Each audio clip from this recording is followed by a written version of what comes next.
Bem-vindos e bem-vindas a mais um episódio do Cara e Coragem. Eu sou a Fessac, criadora e fundadora desse canal e, como eu sempre digo, uma privilegiada de estar aqui, e hoje nada mais, nada menos, eu tenho Mara Turolla. É uma alegria enorme ter essa mulher à minha frente. Sem sombra de dúvida, assim como para mim, como todos que estão aí nos assistindo, Mara, ela é responsável por toda a parte de desenvolvimento de liderança, é head de diversidade e inclusão, psicóloga, coach, com várias especializações e MBA na FEA da USP, 25 anos de experiência em liderança em RH no mundo corporativo e 20 anos de experiência de liderança em consultoria de desenvolvimento humano. Mulher, viajante, leitora e curiosa. Se é curiosa, então eu vou poder aprofundar bastante. Seja muito bem-vinda, Mara. É uma honra ter você aqui com a gente. Muito obrigada, Fernanda. A honra é minha. Um prazer enorme poder bater esse papo com você e trocar algumas experiências. Muito obrigada pelo convite. Eu que agradeço. E eu sempre digo, perguntas não vão faltar, então já deixe seus comentários aqui embaixo, o que mais vocês querem saber, porque aí vocês me dão insumos para depois, quem sabe, no final, se tudo correr bem, a Mara pede e aceita voltar com a gente para um novo episódio, viu? Mara, eu costumo dizer que a gente tem um currículo lindo. As linhas, aqueles textões no LinkedIn são super bonitos. Sim. Mas eu quero saber quem que é o ser humano, Mara Turolla. Quem que tá por trás, qual que é a história, onde nasceu, enfim. Conta tudo pra gente. Vamos lá. Eu nasci em São Paulo, né? Tô aqui, tive toda a minha vida aqui em São Paulo, toda a minha carreira aqui, né? A coisa do curioso e do viajar é uma coisa que marca muito, porque eu gosto demais. É como se tivesse um chamado para conhecer outros lugares. Eu acho que a gente que trabalha com pessoas, quanto mais você amplia teu universo de experiências, acho que é mais fácil você compreender a perspectiva do outro, é mais fácil você colaborar nessa perspectiva, né? Eu não tenho filhos, né? O que mais? Não tenho cachorro também, porque é muito comum hoje em dia, quando não tem filho. Gato, papagaio, alguma tudo, coisa. Né? E essa é o meu momento. Ai, que delícia. Ai, que delícia. E aí eu quero já engatar olhando pela outra perspectiva. Profissionalmente. Tá.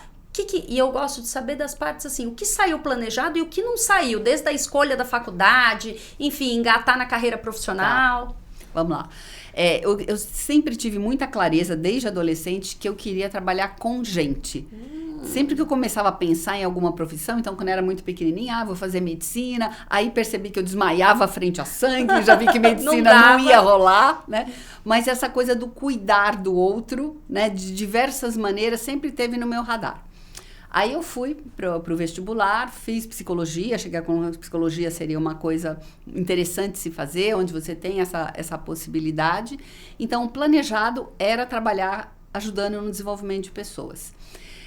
Só que quando você é muito jovem, quando você faz essa escolha, então o universo de experiência me jogava muito para imaginar a clínica. Sim. Né? E eu comecei a trabalhar muito cedo e comecei na área de RH. Então, esse início em RH, eu comecei a ver muito fortemente a ponte entre psicologia e você conseguir ajudar as pessoas dentro da perspectiva do trabalho delas. Conseguir ajudar as organizações a ter pessoas melhor preparadas ou as pessoas melhor escolhidas para aquele determinado momento e posição. Então, o planejado era a psicologia, ela trabalhar com gente, e o que foi acontecendo, a vida foi me levando, eu fui me encantando, foi trabalhar em psicologia organizacional. Tá trabalhando nas organizações, onde eu fiquei 25 anos, começando de um analista de área até diretora de área. Então, essa foi o planejado e o não planejado. Por um tempo, eu consegui levar as duas coisas. Sim. Né? De Deu dia, para organizar tudo. De dia na empresa, de noite no consultório. Mas aí, quando você começa a subir na carreira, assumir posições de liderança, às vezes você não tem mais o horário, você não consegue sair para estar no consultório na hora certinha e tudo mais. E consultório é uma coisa muito séria também. Sim. Então, não dá para você atrasar nem nada. Então, eu falei, bom, eu vou investir na minha carreira organizacional, corporativa, de executiva, e a hora que eu for fazer uma outra mudança de carreira, aí eu retomo o consultório, porque o consultório, o mundo corporativo até então tinha um certo preconceito com idade. Sim. E o consultório não, é o consultório que valoriza muito essa experiência e vivência. Então, já no futuro me preparo para voltar aí. E aí, pensando neste processo, né, de transição, você com certeza deve ter lidado com várias lideranças de RH, com os processos, né, de RH que a gente tem. E como foi? E o que te motivou naquele momento permanecer tanto tempo? O que além da parte de desenvolvimento do capital humano, né, quais eram os drives ali de motivação? Assim, eu sou uma pessoa muito sortuda. Eu dei muita sorte nas empresas por onde eu passei. Então, eu vivenciei desde muito jovem na carreira empresas que eram muito sérias. Sim. Então, no começo eu trabalhei numa empresa, num grupo de empresas, onde eu pude passar por todas as áreas de RH, e eles eram muito estruturados. Então, eles tinham processos para absolutamente tudo. Então, muito jovem, eu estava iniciando a faculdade ainda, eu aprendi todos os processos de maneira estruturada. Então, isso vai te dando segurança do que fazer quando você aprende a fazer estruturado. Quando eu terminei a faculdade, eu fui para uma outra empresa que era extremamente inovadora, com um olhar humano fora da caixa, a ponto da gente receber visitas de várias empresas que falavam do benchmarking, para saber o que a gente estava fazendo, porque a gente estava sempre fazendo coisas à frente das outras. E essa empresa estimulava muito a criação, a inovação, a liberdade. Então, você conseguir criar coisas depois que você, mesmo muito jovem, mas você já sabendo qual é a estrutura básica, que tinha sido minha experiência anterior, então foi uma felicidade muito grande de oportunidades aí. E aí eu continuei deslanchando, falando, não, é isso mesmo, eu já estava em posições de liderança, estive em outras empresas depois, mas essa base inicial foi muito importante para você ir com segurança, né? Sim, com propriedade. Com propriedade, né? Para a situação. E aprendendo. É uma área que você não aprende nunca. Acho que a curiosidade é uma coisa muito interessante aí.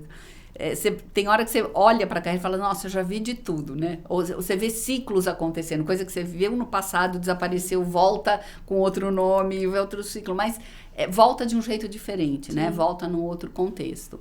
Então, isso para mim é muito motivador, né? E às vezes volta e a gente é diferente, né? Exatamente. Porque eu acho que essa é a riqueza. Quando eu vejo a evolução, né, do ser humano como um todo, independente do momento de carreira, a gente também reaprende tantas coisas, né? Coisas que a gente fez lá no passado de uma forma, e aí a gente vive numa outra realidade e a gente é diferente de enfrentar, seja uma oportunidade ou seja, de fato, algo super positivo na nossa carreira.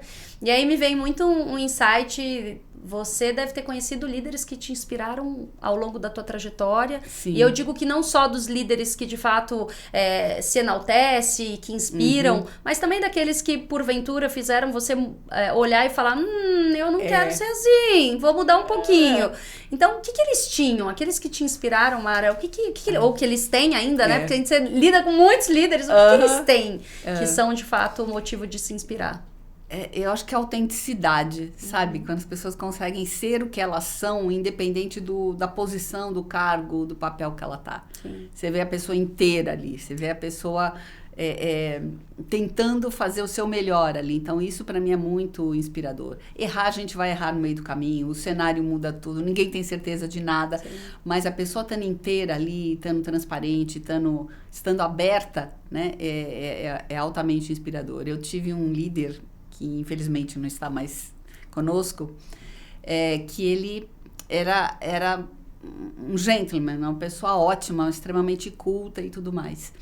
E eu brincava muito com ele, dizia que eu não sabia. E ele era alguém muito controlado, porque era alguém que vinha da área financeira. Sim. Então a questão do orçamento, do budget... Todo rígidozinho, né? Que foi sempre uma luta das pessoas de RH para apresentar o projeto, mostrar resultados e tudo mais. Então, eu brincava muito com ele, dizendo assim, olha, eu não sei se o fato de você ser assim inibe ou estimula a minha criatividade, porque eu sempre pensava em 3, 4 possibilidades quando você tinha um problema que você tinha que fazer o encaminhamento. Né? Então, esse tipo de situação é muito, muito interessante para mim. E é curioso, você falou um exemplo de finanças, né? Acho que os grandes... Eu tive vários parceiros, tenho vários parceiros. Eu acho que essa é a grande riqueza, né? Quando você, no meu caso, executiva de recursos humanos, você entende que quando a gente soma forças, né, com os nossos parceiros, com áreas, projetos, a coisa flui tão, né, mais rápido. E eu não tenho dúvida que dessas parcerias resultam muito em em desenvolvimento, né? E aí, quando você fez ali toda uma carreira como executiva, passou por diversas posições, diversas empresas, e aí você toma a decisão ela vem de empreender por uma questão de meu olho tá brilhando mais os olhos para de fato fazer algo mais com maior autonomia, ou ela vem numa junção também de vida pessoal? O que te impulsionou nesse movimento? Eu acho que era o aprendizado e poder fazer as coisas com uma certa autonomia, ter diretriz clara, porque principalmente no início da carreira, ter essas diretrizes para você realmente exercitar e experimentar as coisas é bem importante, né? Mas autonomia para poder sugerir coisas que estão fora da caixa, poder inventar alguma coisa. Quando eu falei dessa outra empresa, a gente tinha uma demanda contrária dos RHs. Os RHs criavam os projetos e lutavam para conseguir aprovar dentro das organizações. Nessa empresa era o contrário. A diretoria chegava para a gente, RH, e falava assim, escuta, o que vocês vão fazer diferente esse ano? Olha! Então, eu falo, é uma sorte mesmo numa situação dessa, onde você pode extrapolar o que você vai fazer com o desenvolvimento das pessoas, inclusive usando coisas de arte, que não era comum na época. Sim. Né? Você tinha muito menos desenvolvimento e muito mais treinamento, muito mais preparação, aquela coisa básica, né? E o desafio na formação de toda a liderança era assim, como é que eu faço líderes que olhem para o futuro? Né? Eu lembro que o lema era, por que não? Né? Por que não tentar? Por que não experimentar? Olha, errar, conserta, mas não para. Mas não para. Então, desde aquela época já se tinha, né? Já estava sendo introduzido isso e você vivenciou. Administração participativa, participação em resultado, quando não era nem lei, não se falava disso no Brasil. Então, era uma coisa bem, bem na frente mesmo, né?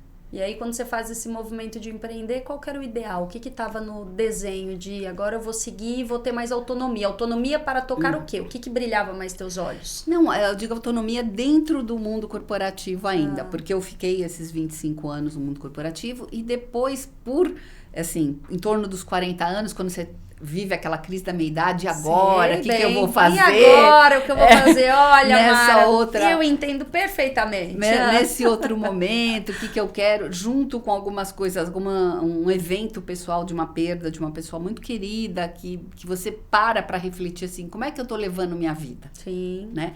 No mundo corporativo, eu tinha meio que esgotado, eu já era diretora de área, já tinha expectativa de que para eu continuar a carreira no corporativo faria muito mais sentido se eu deixasse RH e fosse para uma área de negócio. Tá.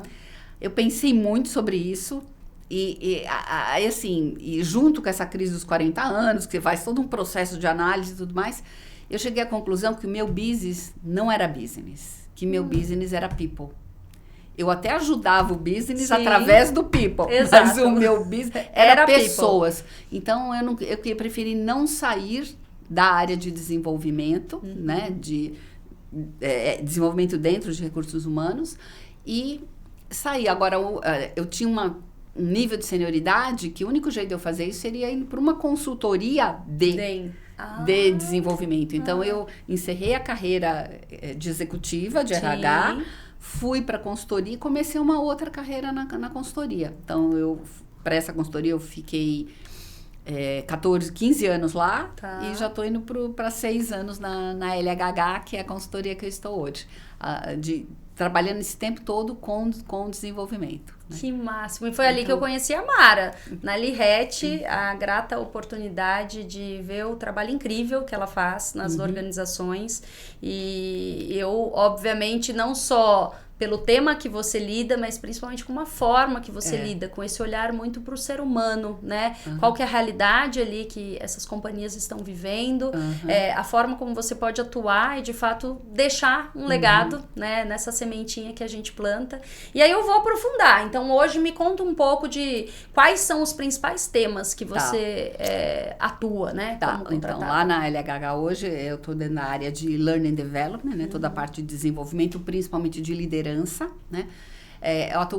Eu e meus pares, né, atuamos com processos de assessment de executivos para mapear potenciais para diversas possibilidades, de coaching, eu sou coach também, de team building, mentoria, sponsorship, e eu sou head para o tema diversidade e inclusão frente ao nosso global, porque a LHH é uma empresa multinacional.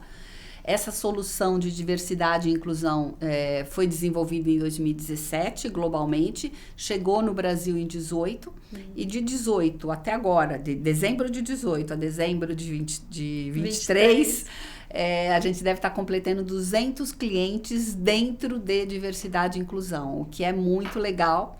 O Brasil, se a gente olhar para a experiência mundo, o Brasil abraçou bastante o tema de diversidade e inclusão. Eu acredito que muito também por ser como é o Brasil, né? Sim. A gente tem gente aqui de todo lugar, de todo tipo, de toda origem.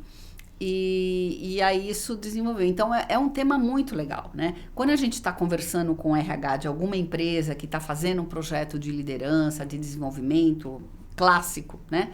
É muito legal você ver o entusiasmo do RH, sim, né? Olha, eu preciso fazer isso, eu tenho esse problema, eu preciso ajudar a organização. Então, ter estado do outro lado e estar desse agora é muito legal, porque você sabe o que o RH está passando e consegue ajudar com todo o conhecimento que você tem, com o fato de ter um global que tem produção de conteúdo e que ao mesmo tempo dá liberdade de criação de coisas locais. Isso também é uma bacana, coisa adaptar para essa realidade. Exatamente. Então tem toda uma base conceitual, estrutural, que é desenvolvida fora, mas a gente tem coisas que foram desenvolvidas aqui no Brasil. Por exemplo, dentro de diversidade e inclusão, o Global desenvolveu 2 soluções bem completas, bem parrudas para o tema. Só que o que acontece aqui no Brasil? As empresas estão em momentos muito diferentes. Sim. Ou de preparação cultural, ou de sensibilidade, ou de budget para lidar com a situação. Essa história, conhece, conheço. Né? Uhum. Então, falei, bom, a gente vai precisar ter soluções que sirvam para as empresas. Então, a gente foi criando algumas soluções aqui no Brasil para poder atender isso, né? A gente começou com mulheres, né? Com equidade de gênero, uhum, que era o único dos 5 principais pilares que são trabalhados, que era unanimidade no mundo inteiro. Sim. O número era ruim e igual no mundo todo. Você podia pegar um país super desenvolvido, uma economia aquecida, ou um país pobre, estava na mesma situação. Então, a estrutura falou, não, vamos começar por mulheres, e aí, localmente, cada país vai escolher os outros pilares de acordo com a sua realidade. Por exemplo, raça no Brasil é falar da população negra, né? Pretos e pardos aí. Em outros países, não. Em outros países são outras etnias, outros temas, tem refugiado, tem outras coisas dentro desse mesmo assunto que são interessantes, né? Outro tema que eu acho importantíssimo, que agora é a bola da vez, uhum, que é a diversidade geracional. Conheço também. Uhum. Como é que a gente cuida, né, de que a organização tenha um equilíbrio das várias gerações, né? E principalmente as 2 pontas, que são as 2 pontas que sofrem um pouco mais para ter espaço dentro das organizações, que são os muito jovens, sim, né? Que o primeiro emprego, a primeira experiência, como é que faz, e os 50 a mais, sim, as pessoas mais maduras. A mentalidade dentro das organizações tem mudado com relação a isso. Hoje já vê várias empresas querendo trazer, embora muitas ainda nem saibam muito como fazer isso, uhum, né? Às vezes, depende do que você quer fazer, esbarra em algumas coisas legais aí. A gente tem uma questão da pirâmide geracional no mundo todo que está virando. Aqui no Brasil está virando também. Sim. A gente está assim meio que perdendo o bonde do bônus demográfico, né? O país está envelhecendo antes de enriquecer, antes de lidar com algumas coisas básicas, então vão ter muitos desafios. Por outro lado, né, eu que estou no grupo dos 50 a mais, é o melhor momento para se envelhecer, uhum, que a gente viu, porque tem avanços da medicina, tem mudanças de comportamento muito grande, né? Tem gente que fala que não, os 50 são os novos 30, né? Que as pessoas estão com outra disposição de uma maneira geral. Tem muita necessidade também, quando você fala mais 50, você tem uma diversidade enorme dentro do grupo. Verdade. Né? Tem pessoas de vários estratos sociais, de gênero, de identidade, que precisam ser consideradas aí. Então, você tem desde pessoa mais 50 que precisa trabalhar para sustentar a família. Sim. Pessoas que às vezes não precisam, mas que querem se manter intelectualmente ativo, então é uma possibilidade.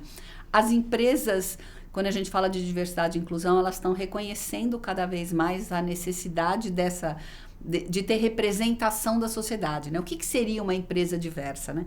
É aquela empresa que tem dentro dos seus muros, né? da sua estrutura, uma formação muito parecida com o que é a sociedade, né? Entre equilíbrio de homens e mulheres, uma representação de raça, uma representação social, uma representação de pessoas com deficiência, a diversidade etária, né? Sim. A gente vive num mundo que é muito complexo, que é muito fluido. Sim. E a diversidade é importante para garantir o quê? Que todo mundo está atrás. Inovação. Exatamente. Né? Como é que começa pelo pensamento, né? A gente ter essa variação e conseguir com que cada um ali possa contribuir frente à tua realidade, Sim. o cenário em que está, né? Sim. E ali, obviamente, traz várias ideias muito diferentes, a depender de quem compõe essa mesa.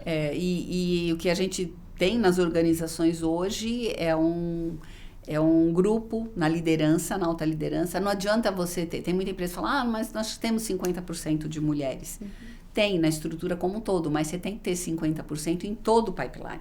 Sim. Você tem que fazer essas mulheres chegarem na liderança também, porque senão, se elas não estão lá, como é que elas vão poder contribuir, impactar onde as decisões são tomadas? Sim. Né? Então, se a empresa consegue, o mais próximo que ela tiver de uma amostra dessa sociedade dentro dela, ela vai ter uma riqueza de pensamento maior, ela vai encontrar soluções. A Bolsa de Valores sai para provar que essas empresas entregam um valor diferente para o acionista. Sim. Já existem grupos de empresas que têm um índice de diversidade alto e que a gente sabe como isso é sustentável para a organização no curto, no médio, no longo prazo, né? Diversidade hoje não dá mais para voltar atrás, né? Eu trabalho com isso desde 2010. Então, o que eu percebia de diversidade no mercado? O mercado estava bom, economia aquecendo, indo bem, todo mundo começava a investir em diversidade.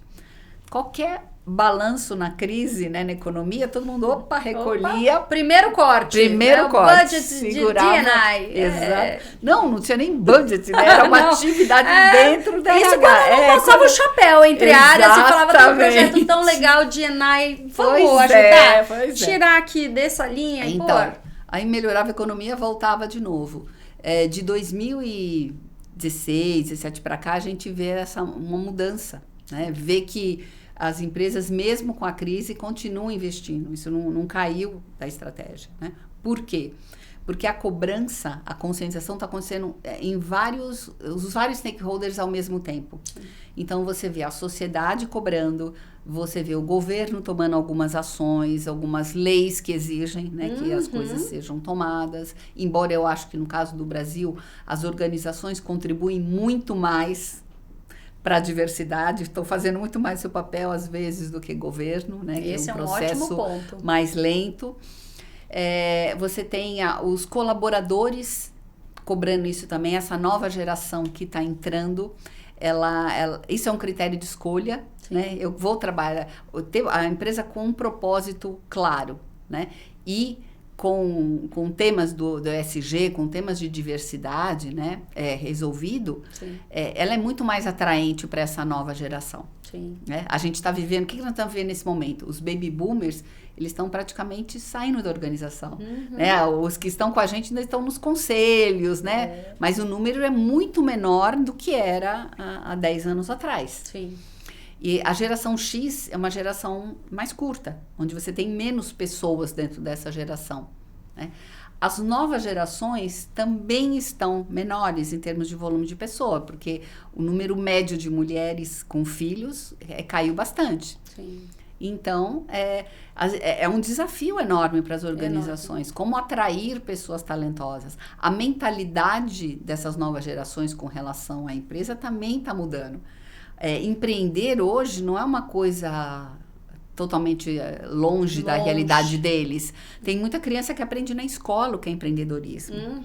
Eu tenho uma afilhada, hoje está com quase 30 anos, mas ela teve aos 7 anos na escola empreendedorismo. Então, ensinando a comprar, vender, a negociar, sabe? Então, empreender é uma possibilidade muito grande. Até porque, ao longo do tempo, as estruturas das organizações vão ficando cada vez mais enxutas. Sim. Então, e não tem muito espaço para todo mundo. Então, é uma série de camadas e camadas de desafios aí que precisam ser vencidos.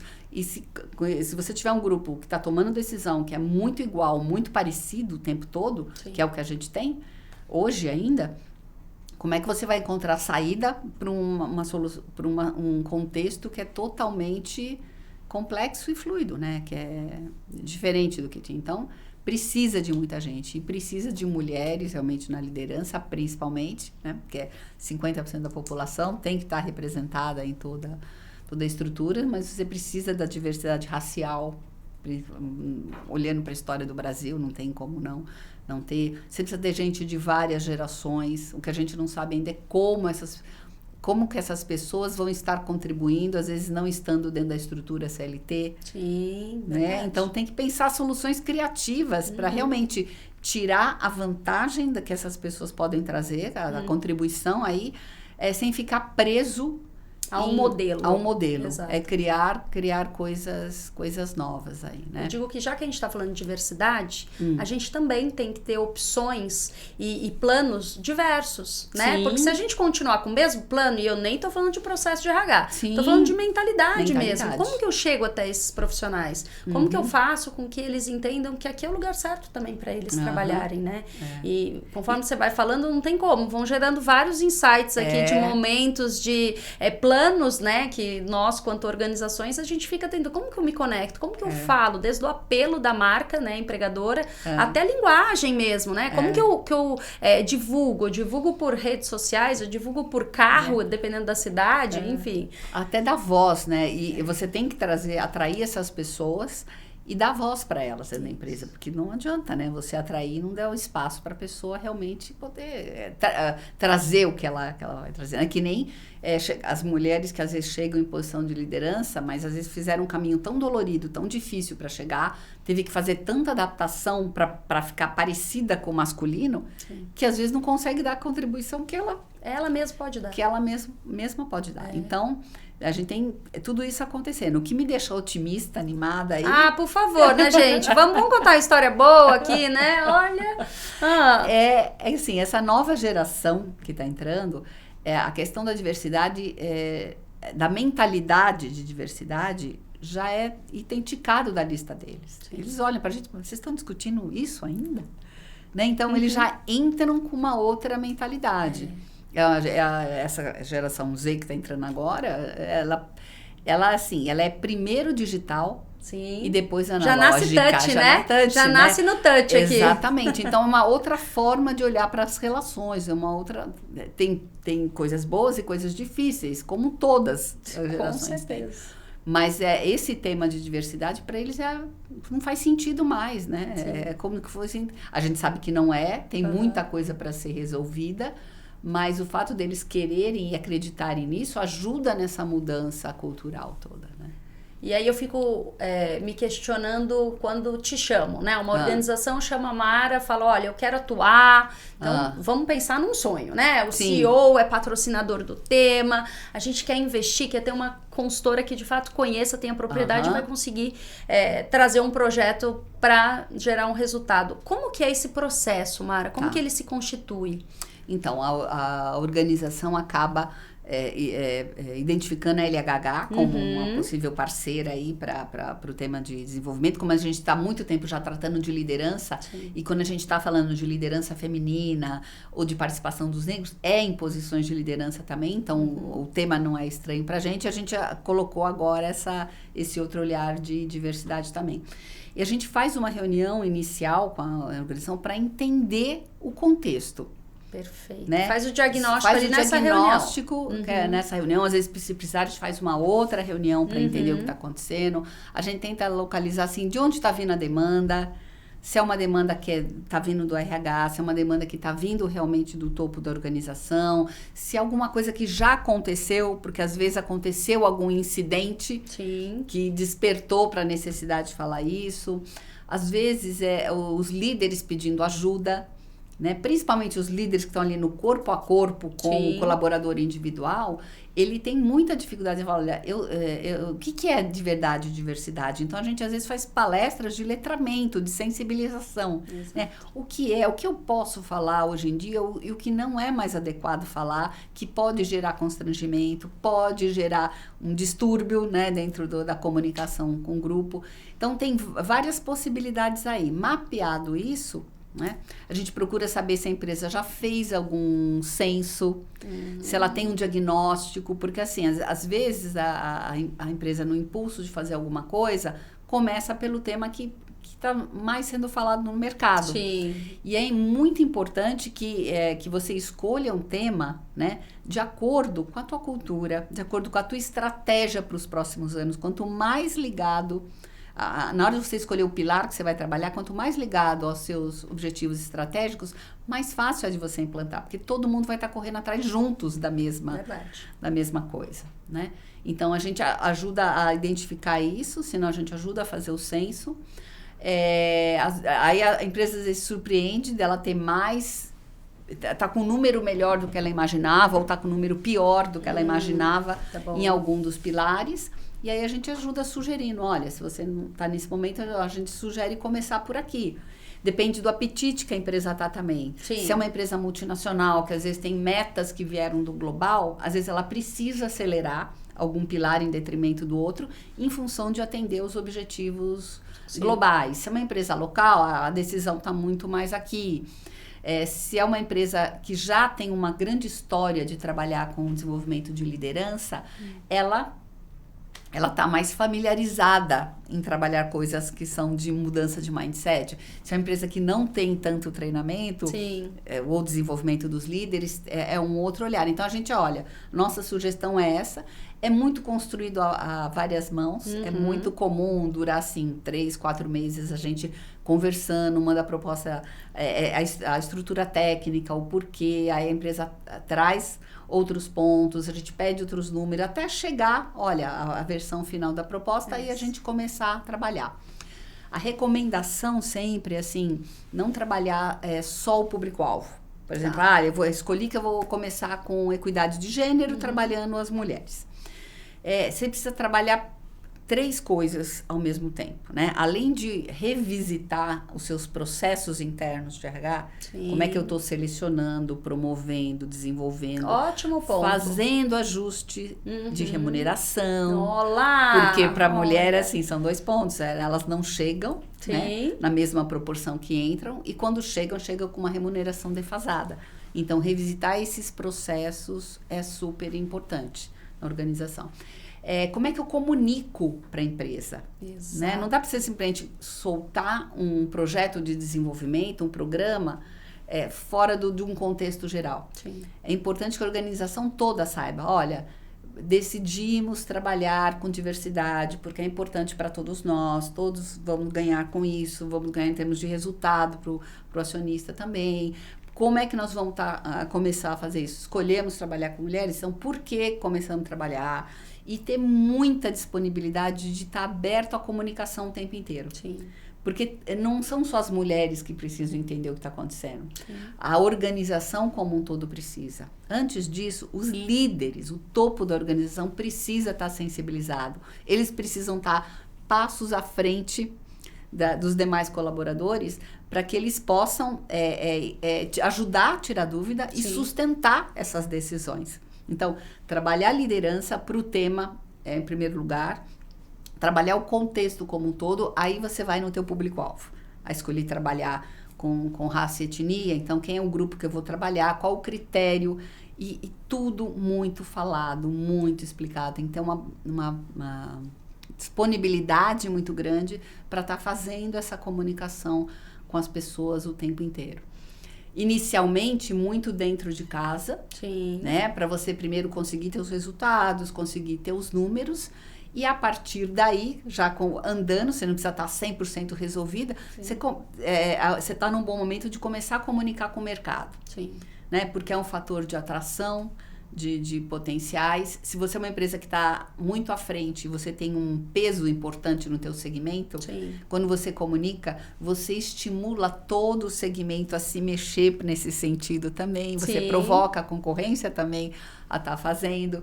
Mas é importante que isso aconteça depois de um certo amadurecimento interno, de você estar segura dessa situação. E aí começa, né? Tem fases, tem a fase inicial de sensibilização, tem a fase quando você já definiu teu pilar e a tua meta, Sim. que você realmente vai para campo, como é que eu faço um programa para desenvolver as mulheres, o que faz diferença no desenvolvimento delas, como é que eu estou medindo quantas mulheres de um ano para o outro eu estou promovendo, Sim. ou estou envolvendo em outras atividades para que elas estejam preparadas para que a hora que chegar aparecer a oportunidade, elas possam estar bem preparadas para isso. E quando a empresa já está muito perto dos números que ela estabeleceu como meta, entra numa fase que seria mais uma sustentação, né? Porque a gente está falando de temas que têm milhares de anos Sim. sendo consolidado na cabeça da gente, né? E não é uma coisa que muda de uma hora para outra. Não é como você fazer um desenvolvimento de feedback, Sim. que você senta, explica, dá técnica, treina, a pessoa vai para a prática, volta atrás, sustenta. Bom, passou 2 ciclos, a pessoa tá boa naquilo. Ela vai só aprimorando. Isso aí é muito mais profundo. Muito Mais histórico, profundo. né? É a sociedade que a é- gente foi é criada, é a exata. forma que a gente foi criada, é o meio que a gente convive e que por anos muitas coisas eram tidas como normais, né? Então a gente tem que ressignificar muito desde o nosso vocabulário, do nosso letramento, né?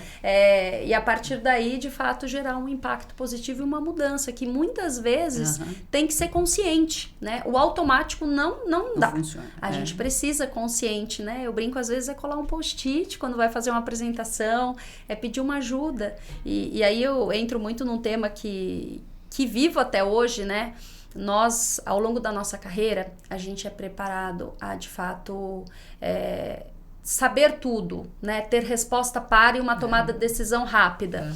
E eu digo que D&I, o primeiro pré-requisito é nada sei, mas quero aprender, né? E eu me coloco nessa pessoa. Por vários momentos na minha vida, eu chamava um profissional que, de fato, tinha propriedade para me educar, né? Como que eu deveria me portar, como que eu deveria perguntar, e principalmente nesse item que a todo momento nós temos sim temas novos, eu fico pensando em você, né? Quando você é chamada, essa é uma realidade só que eu vivo ou uma realidade que você também nessas organizações presencia? Sim.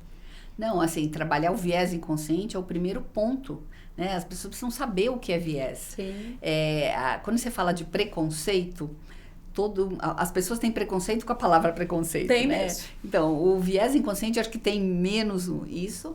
O viés tem uma função no nosso cérebro super importante, principalmente nos dias atuais, onde a gente lida com uma carga de informação gigante.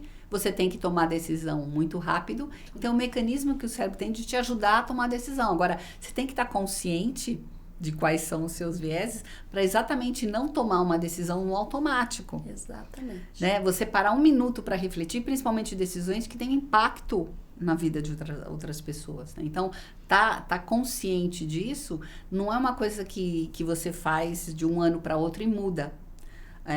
Uma coisa que ajuda muito no sucesso desses projetos é a consistência. Perfeito. Né? Você fez um primeiro ano de sensibilização, você tem um segundo ano que você tem que fazer coisas de sensibilização, mas de formas diferentes, de jeito diferente, com públicos, e expandindo o público, medindo o que está funcionando, o que não dá, e tentando outras soluções. E ajustando, faz parte, né, de um programa novo. A gente não ter a cobrança de acertar logo na partida, né? E tá tudo bem, vamos medindo. Deu certo?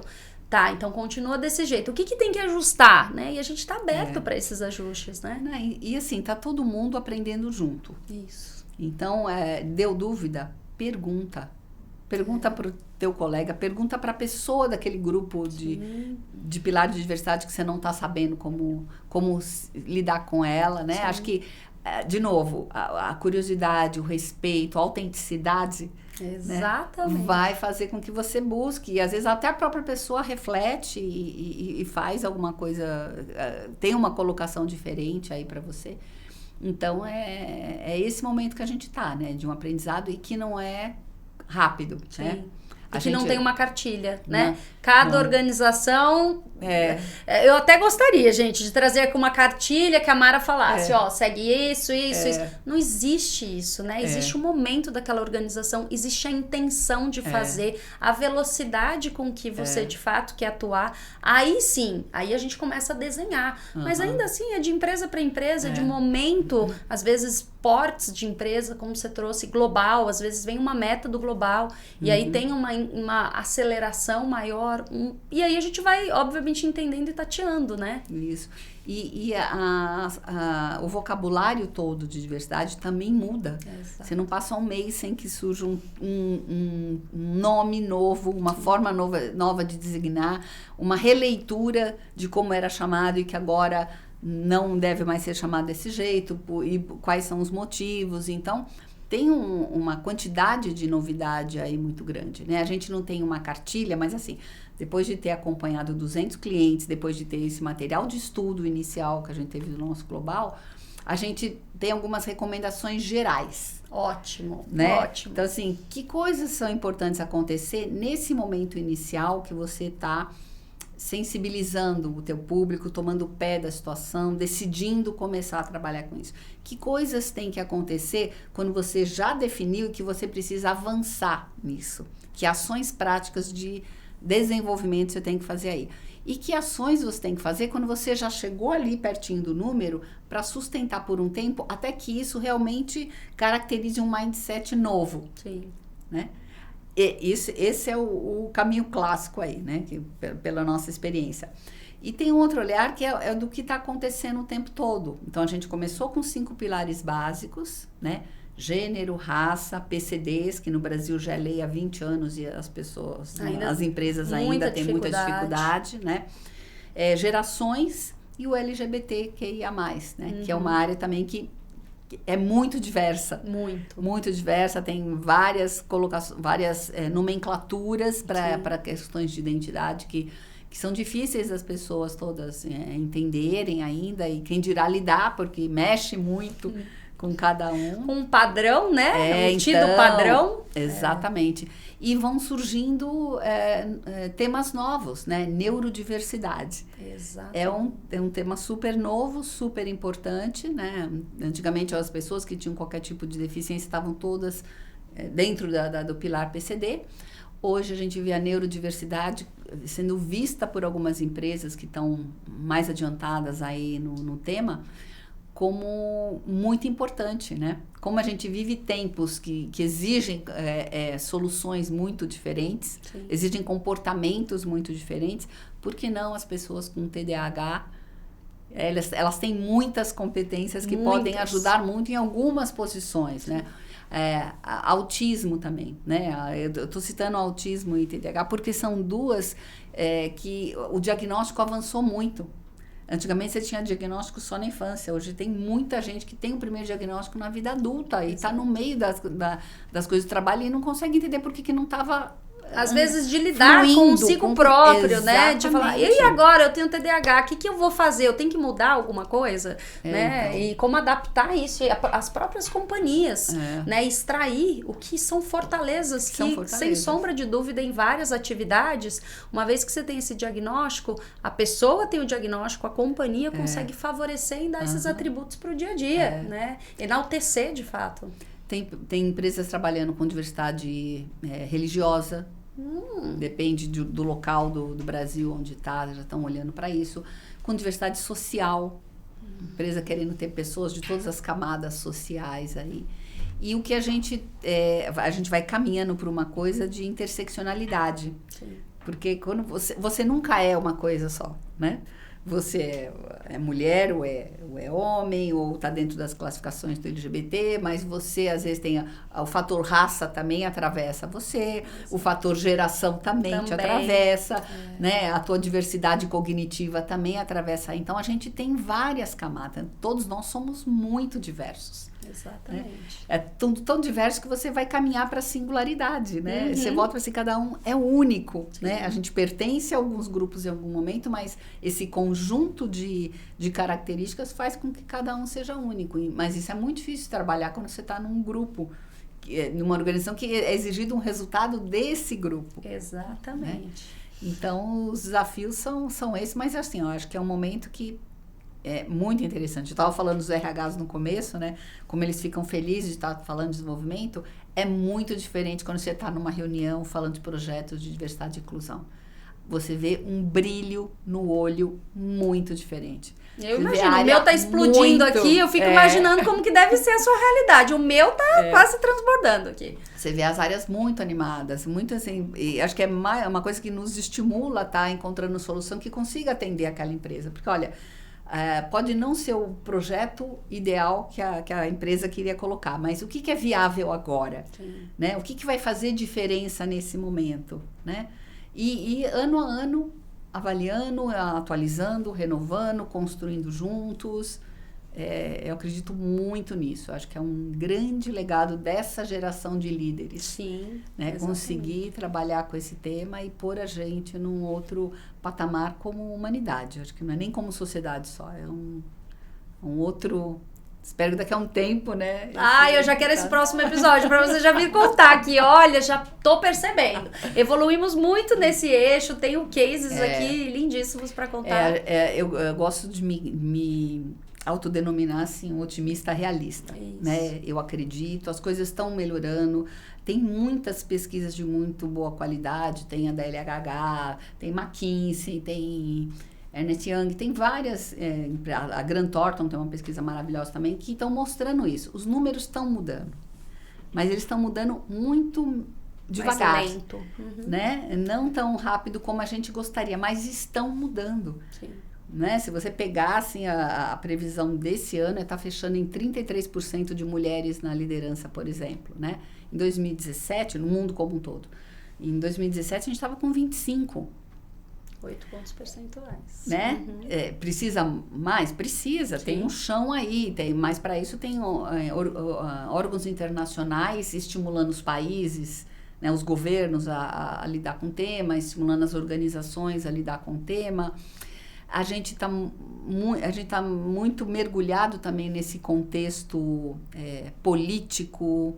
Sim. Que a gente está vivendo hoje, porque a gente sabe que se acontece alguma coisa mais séria, com a estabilidade política, que a gente está vendo várias coisas acontecer nesses últimos anos, aí isso afeta a economia, sim, afeta as organizações, afeta a mobilização disso. Sim. Então, a gente precisa de uma certa estabilidade fora para ver esse número acelerar de maneira mais rápida, né? Sim. E na tua visão, Mara, quando a gente faz esse recorte, né, 2017 e agora, qual que é o diagnóstico de estar sendo mais lento? Era a nossa expectativa, e eu vou me incluir nesse de que fosse um número, até porque a gente se comprometeu a ter um número, uma evolução maior, mas qual que é a perspectiva? Por que não está sendo tão acelerado? O que você vê? Assim, a ONU Mulheres tinha uma previsão de chegar em pelo menos 30% até 2025. Perfeito. Né? Então, a gente vai alcançar isso, né? Mas o ideal seria chegar o mais perto possível dos 50%. Desse equilíbrio, olhando só para o aspecto equidade de gênero. Né? A pandemia, que foi o momento que eu também achei que ia dar uma parada, porque a pandemia não era só um up de mercado, né? Um up e down de mercado, era realmente uma coisa disruptiva, era uma situação que ninguém... De vida, né? E coletiva, acho que é um evento que a humanidade toda estava passando simultaneamente.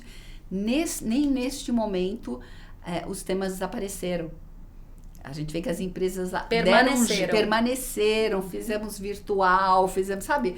Sei bem. Modelamos de outra maneira, o que a gente poderia fazer, uma trilha completa, tem uma possibilidade de trilha pocket, como é que a gente faz mentoria, prepara os líderes para eles estarem lidando com esse tema também junto ao público-alvo. Então a gente foi encontrando caminhos, as empresas acho que têm uma boa vontade aí para trabalhar nisso. É que assim, aqui no Brasil esse último ano tivemos um ano de uma economia bastante complicada. Bastante. Então, se você está desligando as pessoas, automaticamente você não está desenvolvendo, né? É um momento que não dá para fazer as duas coisas simultâneas, né? Então, tem todos esses fatores externos, aqui no nosso caso, que interferem, mas o nível de conscientização, de fala, de preocupação da mídia, das pessoas comuns estarem cada vez mais ouvindo sobre o tema, questionando seus direitos, não deixando coisa passar batido, né? Então, fala assim, o número de assédio mudou, de feminicídio aumentou. Ótimo ponto. Aumentou, sem dúvida, mas eu acho que tem muita coisa que não era nem registrada. Exato. A gente tá agora... Não era nem sentido, não sabia o que era assédio anos atrás, né, Mara? Quantas vezes na minha trajetória profissional eu não sabia? Você falou de gerações, obviamente, quantas vezes o famoso etarismo, né? Quantas vezes eu ouvia situações, eu falava... Tá tudo certo, né? Faz parte. Ou assédio, seja ele moral ou até mesmo sexual. Exatamente. Porque a gente traz aí o D&I, mas na minha experiência, né? Eu digo que antes você tem que assegurar a inclusão. Porque a gente foca tanto olhando a diversidade, faz os programas, foca, obviamente, na parte de recrutamento, de desenvolvimento, mas a companhia tem que estar preparada para quem chega, né? De nada adianta a gente conseguir ter aquele percentual que... obviamente a meta a ser atingida, se quando as pessoas chegam, nós não estamos preparados para de fato dar um ambiente, primeiro, seguro, né? Por consequência, justo. Então, eu vejo que tem ainda esse trabalho grande da conscientização da inclusão, porque passa, de fato, você trouxe o letramento, mas passa por processos, por política, por benefícios, né? Então, as coisas acontecem tão juntas que é até difícil separar. Não tem como escolher um só. São várias coisas, tá? Se vocês acharam que ia ter uma fórmula única, não tem. Tem várias coisas para serem feitas, então, né? Se você está falando de uma empresa que já tem as pessoas dentro e elas não conseguem chegar em todas as posições, elas estão congeladas em determinada posição da empresa, a diversidade está lá. Só que ela não está incluída. As pessoas não estão podendo dar o seu potencial. O que é incluir alguém? É deixar ela fluir com o melhor que ela tem. E ser ela mesma, né? E trazer as contribuições que ela pode trazer para aquele grupo. Então, se ela não está tendo essa oportunidade, não adianta você ter uma coisa e não ter outra. Então, as coisas acontecem muito juntas. Depende do momento da empresa, você precisa realmente trazer primeiro para dentro, porque você não vai incluir se você não tiver as pessoas lá dentro. Você aprende a ser inclusivo, convivendo muito com as pessoas e perguntando e vendo como é que as coisas acontecem. E em outros momentos, essas pessoas já estão lá, elas precisam só ser incluídas. Então, você tem que ver qual é a situação da empresa para ver como é que as coisas caminham aí junto. E a novidade, uma atrás da outra, né? E eu acho que você trouxe muito bem posto, né, a questão de ter um diagnóstico preciso, né? Porque às vezes o diagnóstico, ele envolve pessoas, né? Envolve o comando, a forma como a gente vem comunicando e principalmente escolhas do que de fato a gente vai dedicar atenção. E que essa atenção, ela não seja alterada frente a uma meta nova, a um indicador de resultado que seja diferente e que de fato genuinamente a alta liderança se aproprie, né, do projeto em si. É um projeto de cultura, então só por isso você não vai ver um resultado curto prazo, né? Eu escuto muito assim, não, a gente fez uma ação afirmativa e gerou um super resultado. Calma, né? Mede, precisa analisar, tem tempo e tá tudo bem, né? Faz parte. E recentemente, né, você trouxe algumas pesquisas, eu ouvi em alguns momentos as pessoas falando, mas diversidade, né? Tá falando muito diversidade, tá sendo muito dita, né? E isso, assim, é caro pra mim ouvir esse tipo de situação, né? Por quê? Porque a gente não tá falando de uma organização, a gente tá falando de uma nova sociedade. Se a gente não encarar dessa forma e começar a ir pro lado, porque incomoda, né? Incomoda, porque fala da gente, fala de que às vezes a gente tá errando e vão aceitar que a gente tá errando. Como que você vê esse movimento da perspectiva do pra frente, Mara? Então, agora a gente começa a ouvir de uma maneira mais estruturada o ESG. Exatamente. Então, o ESG é isso, né? É mostrar Porque quando você fala diversidade, você parece que tá todo mundo olhando só para as pessoas. Isso. Para o aspecto S, social, só as pessoas. A gente tem que olhar para as pessoas, porque é através delas que isso acontece.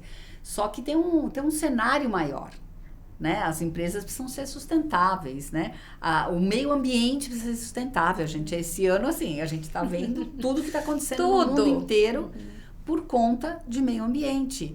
E o meio ambiente vai afetar a economia, já está afetando. E vai estar afetando as pessoas também. Então, tem que ter esse olhar maior, muito ligado ao negócio, muito ligado à estratégia, porque senão, né?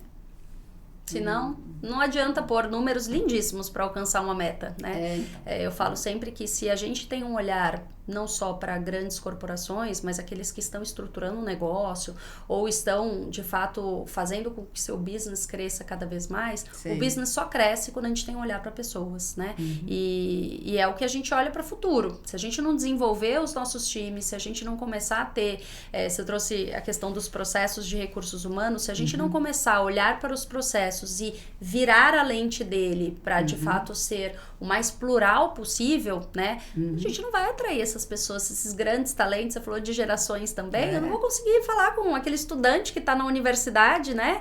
Já vi muito em programas especiais de talentos que esses jovens questionam a companhia, falando, mas me fala qual que é o plano estratégico de ENAI. E aí, se não tem um plano, não faz sentido para mim, tem um propósito, tem uma causa, né? E aí eu quero muito chegar nessa pergunta, qual que é o propósito, qual que é o legado da Mara em tocar, em ser head de D&I? Então, eu fico muito feliz, né, de estar podendo participar nesse momento. Eu acho que o legado não é da Mara, né? O legado desse momento da humanidade, porque é uma coisa que só dá para fazer com muita gente junto. Né? Só na soma. Soma ou multiplica. É só isso. A gente gosta de multiplicar também. Errando, acertando, tentando fazer. Então, assim, eu tenho um privilégio, né? Não sei se é o meu, de participar desse legado coletivo. Exato. Né? De poder estar fazendo alguma coisa através do meu trabalho. Né? Eu faço algumas coisas como cidadã também por fora, como trabalho voluntário, mas poder estar fazendo alguma coisa para contribuir efetivamente nessa mudança, né? Assim, cada pessoa dentro de uma organização, cada líder que você trabalha, e ele sai melhor, ele sai mais consciente dele mesmo, ele sai mais consciente do papel, mais consciente do impacto que ele tem nas pessoas. Não é só um líder que você está mexendo, você está fazendo um pai melhor, um cidadão melhor, um vizinho melhor, um irmão melhor, um marido melhor, né? Um companheiro melhor. Então você tem um impacto em um monte de gente que não está dentro da organização. Sim, exatamente. Então acho que essa é a magia, né, que diversidade traz aí, né? Questionar o que é equidade, né? O que é justiça, né? A justiça é uma palavra, a gente fala dela o tempo todo, né? Mas é bem difícil, né? De você ver ela acontecendo num âmbito maior, né? E o meu convite, né? Independente da posição hierárquica que você tá, faça uma autorreflexão, né? Do quanto que você vem aprendendo com o tema. E se não, assim, eu digo, é um dos temas que a gente tem que ter um maior aprofundamento com a humildade de pedir ajuda, né? Seja uma consultoria, seja profissional de RH ou profissional de RH que você tem dentro da companhia. Ou, eu fico um pouco tímido, né? Nessa questão de, poxa, eu sou o CEO, eu sou, né? Ninguém tudo é passageiro, tá? Então, você está. Então, seja de fato uma pessoa que se conecte com o diverso, que queira aprender, pergunte para a pessoa como ela quer ser chamada, como ela quer ser introduzida. Acho que tem tantos eixos, né, de aprendizado na questão de D&I, e aí eu tenho sempre a missão de chegar no final, sabe, Mara? Sim. Porque quem me conhece sabe que esse tema é um tema caro para a Fernanda Sack, não só porque eu amo, mas eu acredito que é a partir daí que a gente deixa uma sociedade para os nossos filhos, para os nossos netos e para as gerações que virão, a gente começa a começa mudando hoje, né? Com a forma mais intencional possível. Para que lá, né? Então, para as Fernandas, para as Maras que ainda virão, elas não passem pelo que a gente passou, né? Ou que pelo menos elas saibam que estão passando, se apropriem, tenham a coragem, né? De falar, talvez não seja aqui que eu quero estar, não é a minha assinatura. E principalmente para o que vem, né? É um tema que ele é vivo, a sociedade é viva, as pessoas são vivas. Então, assim, que a gente continue sempre reciclando, aprendendo, errando, corrigindo, mas que a gente tenha um olhar, que a gente entenda que isso tem que fazer e tem que beber da fonte da estratégia, né, dessas companhias, e não só das companhias, mas dessas famílias. Eu sei que vão pedir para eu aprofundar, então eu já ia para a última pergunta, mas eu não tenho como fugir. Mara, maternidade, né? Eu tenho estudado bastante, não só no aspecto de maternidade, mas em todos os eixos, e maternidade eu acho que é um tema que cada vez mais nas companhias nós vemos, e aí tem um extrato em que as mulheres elas estão tardando, e você trouxe isso, né, até na sua fala dos dados, que elas estão postergando mais e dando, obviamente, uma aceleração e focando mais nas suas carreiras. Ao mesmo tempo, eu vejo o movimento das companhias, né, de terem esse olhar, de conseguir permanecer acelerando essa carreira, independente do momento desta mulher. O que você vem sentindo das organizações, dessa evolução ou não, enfim? Não, acho que tem um movimento grande, acho que muito puxado também pelas multinacionais, tanto multinacionais estrangeiras que estão aqui, como multinacionais brasileiras que também estão fora e também estão nessa ponta em termos de puxar essa transformação. Algumas empresas já falando da licença paternidade, ampliando para os homens também, que faz muito sentido, né? O pilar é equidade de gênero. Não é um pilar só para desenvolver mulheres, é um pilar para equilibrar, né? Os homens também precisam de atenção em uma série de coisas, né? Sem dúvida que o foco agora para esse equilíbrio são as mulheres, mas não dá para você mexer num papel sem também mexer no outro. As coisas são complementares aí. Tem uma evolução, né? É claro que quando a gente está falando de grandes corporações que são estruturadas, que têm políticas, né? Isso acontece de uma determinada maneira. Só que o Brasil ele é composto por centenas de micro e pequenas empresas que às vezes não conseguem fazer isso. Então, como é que a consciência de todos os empreendedores aí estão para esse tema, que a gente sabe a grande dificuldade que é empreender no Brasil. É um desafio enorme. Então, dentro da sua possibilidade, o que você está fazendo, né? Se você é líder hoje numa grande organização, você tem a obrigação de, como colaborador dessa empresa, de se atualizar, de saber o que está acontecendo, e como líder, você tem que estar passos à frente. Então, você tem a obrigação de ser um aliado disso. Porque você sabe o impacto que aquilo tem. Então, acelere seu processo de aprendizado e vai a campo. Ajuda o teu colega do lado, teu parceiro, né, que não está conseguindo fazer alguma coisa. Pergunta, né? Vai atrás, faz alguma coisa para que acelere um pouco essa consciência, né? Maravilhoso! Passaria o dia aqui conversando com a Mara, mas eu também tenho certeza que vocês vão me ajudar colocando comentários, dúvidas que a gente não aprofundou, temas que a gente não falou, uma dúvida específica para eu poder convidá-la, né, a voltar para um próximo episódio com outro tema. Então convido vocês, deixem aí suas mensagens. E aí eu gosto de terminar o programa, chama Cara e Coragem. Mara, eu queria muito que você compartilhasse, pode ser um exemplo, uma dica pessoal ou profissional, para quem está nos assistindo, liderança, mulheres, enfim, em diferentes momentos, né, de carreira. Alguma dica mesmo na cara e na coragem com a Mara. Tá. Acho que para as mulheres, assim, especialmente, assim, arrisquem, porque a gente vê muitas mulheres, assim, que tem um potencial enorme e acaba não acreditando no próprio potencial. A gente percebe quando a gente faz as jornadas de desenvolvimento das mulheres, uma das coisas que a gente vê muito acontecer, ela fala assim, gente, mas eu até hoje não tinha me dado conta disso, né? Eu não arriscava fazer nenhuma coisa diferente. Então, você vê as mulheres no início e no final se posicionando de uma outra forma, né? Com outro nível de autoconhecimento, com outro nível de confiança para arriscar, né? Tateando, fazer uns comportamentos novos para tentar virar esse jogo. Então, assim, vai. Cara e coragem é o melhor, a melhor dica para isso, né? Literalmente, né? Vai e experimenta, né? Assume esse risco que não tem o que dar errado. Não tem, vai com medo mesmo. Tá com medo? Vai com medo. Vai com medo mesmo, não tem problema. Se tem oportunidade, tem uma forma de você ir enfrentar algum desafio, vai com medo, vai na cara e coragem. Dica para as empresas, não sei por onde começar, começa pequeno e consistente. Isso. É muito melhor você começar uma coisa pequena e fazê-la com consistência do que fazer um tremendo investimento numa coisa e desaparecer do radar. Exato.